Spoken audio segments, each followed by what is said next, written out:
Assalomu alaykum va rahmatullohi jamatil xayr. Sizlarni keyingi videoda ko'rib turganimdan xursandman. Bu videoda nega uzoq yillardan beri arab tilini o'rganib keladigan o'quvchilar haligacha bu tilda gapira olmasligi yoki gapirishi qiynalishi haqida bo'ladi va nega aynan shu o'quvchilar a, ko'plab kitoblarni o'qigan bo'lsa ham, lug'ati yetarlicha bo'lsa ham, eshitgan narsasini tushunmasligi haqida bo'ladi. Ya'ni buni sabablari va yechimlari haqida bo'ladi. Agar siz mani birinchi marta ko'rib turgan bo'lsangiz, mani ismim Muhiddin Shoshiy, C2 darajali arab tili eksperti va sinxron tarjimonman. Arab tilini 4 yildan beri o'rgatib kelyapman va hozirgacha 1000 dan ortiq o'quvchi manda tahsil olgan, ulardan 100 tadan oshig'i B2, C1 sertifikatlarini qo'lga kiritishgan. Arab tilini o'rganishdan oldin ingliz tili va rus tilini mukammal o'rganganman va shu sababdan ya'ni til o'rganish sohasida tajribam yetarlicha. O'zi har qanday tilda 4 ta asosiy mahorat bo'ladi. Bu eshitish, gapirish, o'qish va yozish mahoratlari. Va bu mahoratlarning ba'zilari boshqalariga ta'sir ko'rsatadi. Bizning holatimizda bu eshitish mahorati. Eshitish mahorati gapirish mahoratiga to'g'ridan-to'g'ri ta'sir qiladi. Agarda eshitish mahorati zaif bo'ladigan bo'lsa, natijada gapirish mahorati ham albatta zaif bo'ladi. Va bu ikki mahorat bir-biriga bog'liq va shu ikkala mahorat tepadagi aytilgan o'quvchilarda juda ham zaif bo'ladi. Har qanday chaqaloq 1,5-2 yil davomida ota-onasini eshitadi, oilasini to'liqligicha tinglaydi, so'z boyliklarini yig'adi va shundan keyingina gapirishni boshlab ketadi. Lekin shu chaqaloq hech qachon grammatika o'qimagan bo'ladi, maktabga bormagan bo'ladi, o'qish, harflarni o'rganmagan bo'ladi. Lekin shunga qaramasdan u o'zini ona tilida sof va tartib bilan to'g'ri gapiradi. Sababi nima? Sababi uni eshitish mahorati kuchli rivojlangan bo'ladi va bu to'g'ridan-to'g'ri uni gapirish mahoratiga ta'sir qiladi. Eshitish mahoratini rivojlantirish uchun biz o'zimizga sun'iy eshitish muhitini yaratib olishimiz kerak. Chunki arab tilida tabiiy muhit yo'q. Sababi hech qaysi arab davlatida fushada gapirishmaydi. O'zligini lahjalarida, ya'ni shevalarida gaplashishadi va shu sababdan arab tilini tabiiy muhiti yo'q. Shu sababdan o'zimizga sun'iy muhit yaratib olishimiz kerak bo'ladi. Bu muhitni qanaqa qilib yaratamiz? Bu audio materiallar orqali bo'lishi mumkin, multfilmlar orqali bo'lishi mumkin, filmlar orqali bo'lishi mumkin, seriallar, podkastlar, undan tashqari boshqa videolar orqali biz o'zimizga eshitish muhitini yaratib olishimiz mumkin bo'ladi va bu muhitda biz iloji boricha ko'p vaqt davomida bo'lishimiz kerak. Miyamiz bu muhitga o'rganishi uchun va so'z boyligini oshirish uchun va umuman olganda eshitish mahoratini rivojlantirish uchun. Xo'p, bu muhitni yaratish uchun biz o'zimizga mos bo'lgan narsani topishimiz kerak bo'ladi. Ya'ni u multfilm bo'lishi mumkin, film bo'lishi mumkin, kimgadir podkastlar yoqishi mumkin. Lekin hammasini jamlaydigan narsa bu darajamizga mos bo'lishligi.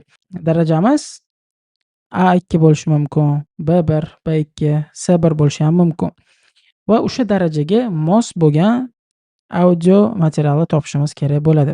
Xo'p, buni qanaqa qilib aniqlaymiz? Har qanday audio materialni eshitib ko'ramiz va undan necha foizini tushunganimizga qarab, bu bizaga mos yoki mosmasligini aniqlaymiz. Agarda audioni siz 50-60% tushunadigan bo'lsangiz, bu siz uchun ideal material bo'ladi. Chunki yarmisidan ko'pini, yarmisini tushunyapsiz, qolgani siz uchun yengillik bo'ladi va so'z boyligingizni oshiradi.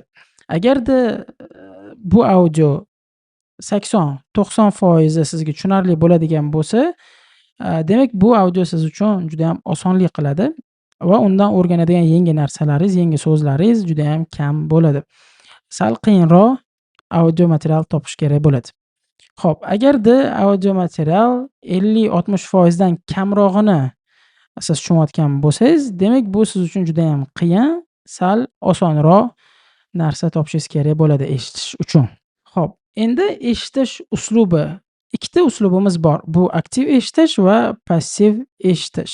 Aktiv eshitishda siz bitta xonaga, bitta joyga o'tirib, yoningizda o'sha audioni qo'yib qo'yib yoki o'sha film, multfilmni qo'yib qo'yib, daftar ruchka olib, har bitta so'zni tahlil qilishingiz bu aktiv eshitish bo'ladi.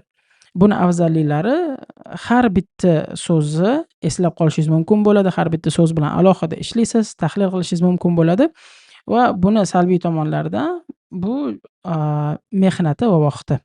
Ya'ni juda ham ko'p vaqt olishi mumkin bu va anchagina mehnat talab qiladi. Lekin eng foydali uslub shu. Passiv eshitish qayoqqadir avtobusda, taksida, metroda ketayotganingizda yoki qaysidir ish qilayotganingizda quloqchini taqib olib yoki telefoningizni ovozini baland qilib qo'yib eshitishingiz.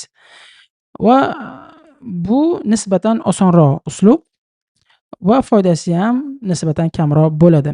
Lekin qulayligi anchagina ko'proq bo'ladi. Buni foydalaridan bu sizni miyangiz passiv ravishda bu tilga o'rganishi va o'zi uchun yangi so'zlarni ajratib olishi bo'ladi. Va aktiv eshitish bo'ladimi, passiv eshitish bo'ladimi? Ikkalovi ham foydali. Albatta foydalirog'i bu aktiv eshitish, lekin talab qilinadigan narsalar ham shunga yarasha bo'ladi. Passivda talab qilinadigan narsalar kamroq, lekin foydasi ham shunga yarasha kamroq bo'ladi. Buni qanaqa solishtirsak bo'ladi? Misol uchun 2-3 soat passiv eshitish, yarim soat, 1 soat aktiv eshitishga teng bo'ladi va o'zingizni sharoitingiz, holatingizdan kelib chiqib yoki buni ishlatsangiz bo'ladi. Ya'ni aktiv yoki passiv eshitishni qaysidir bittasiga yopishib olish shart emas. Holatiga qarab uni yoki buni ishlatsangiz bo'ladi. Bu eshitish muhiti haqida edi. Eshitish muhitini joyiga qo'yib olganimizdan keyin bu birinchi qadam edi. Keyingi qadam bu gapirishni rivojlantirish uchun amaliyot. O'zi gapirish mahorati va yozish mahorati har qanday tilda faqatgina amaliyot orqali rivojlanadigan mahoratlardan. Ya'ni amaliyotdan boshqa yo'li yo'q. To'liqligicha rivojlantirish uchun faqatgina gapirish orqali siz buni rivojlantira olasiz. Xo'p, amaliyot qanaqa bo'ladi deydigan bo'lsak, qaysidir siz bilgan mavzu yoki o'sha ko'rgan videoyingiz yoki multfilmingiz bo'yicha suhbat bo'lsa yanada yaxshi bo'ladi. Va amaliyot qaysi shaklda o'tadi? Bu eng ideali albatta arab bilan birga suhbat qilish. Agar arab bilan bo'lmasa, ustozingiz bilan. Agarda ustoz bilan shug'ullanish ilojisi bo'lmasa, unda kursdoshingiz, ya'ni sherigingiz bilan. U ham bo'lmasa, sun'iy intellektdan foydalansangiz bo'ladi. Bu haqida YouTube'da video qilganman, ko'rsangiz bo'ladi, qanaqa foydalanish kerakligini. Ya'ni sun'iy intellekt bilan qanaqa gaplashish mumkin arab tilida va muhaddasani, ya'ni gapirish mahoratini rivojlantirish mumkinligi haqida. Agarda bu ham bo'lmasa, o'zingiz bilan o'zingiz shug'ullansangiz ham bo'ladi. Ya'ni o'zingizga savol berib, keyin o'sha savolga javob berib. Bu yerda asosiy e'tibor berish kerak bo'lgan narsa bu gapirish. Ya'ni shu jarayon bo'lishi kerak. Siz o'tgan mavzularingiz, lug'atlaringiz, qoidalaringizni ishlatgan holda, amaliyotda tatbiq qilgan holda gapirishingiz kerak bo'ladi. Boshida bu qiyin bo'lishi mumkin. Juda ham sekin gapirishingiz mumkin, xatolar bilan gapirishingiz mumkin, lekin bularga e'tibor qaratish kerak emas. Xatolardan uyalmaslik kerak, gapirishdan qo'rqmaslik kerak. Umuman bunga e'tibor bermasdan faqatgina gapirishga harakat qilish kerak. Va taxminan kuniga 15-20 daqiqa ajratadigan bo'lsangiz gapirishga, ya'ni amaliyotga, eshitish muhitiga bo'ladigan bo'lsa, taxminan yarim soat, 1 soat ajratish kerak bo'ladi kuniga. Va agarda shu tartibda 1 oy davomida shug'ullanadigan bo'lsangiz, o'zingizda juda ham katta o'zgarishlarni sezasiz inshaalloh. Hop, bermoqchi bo'lgan tavsiyalarim shulardan iborat edi. Agar tavsiyalar foydali bo'lgan bo'lsa, kanalga obuna bo'lib qo'yib, videoga like bosishni unutmang va o'z fikringizni izohlarda yozib qoldiring.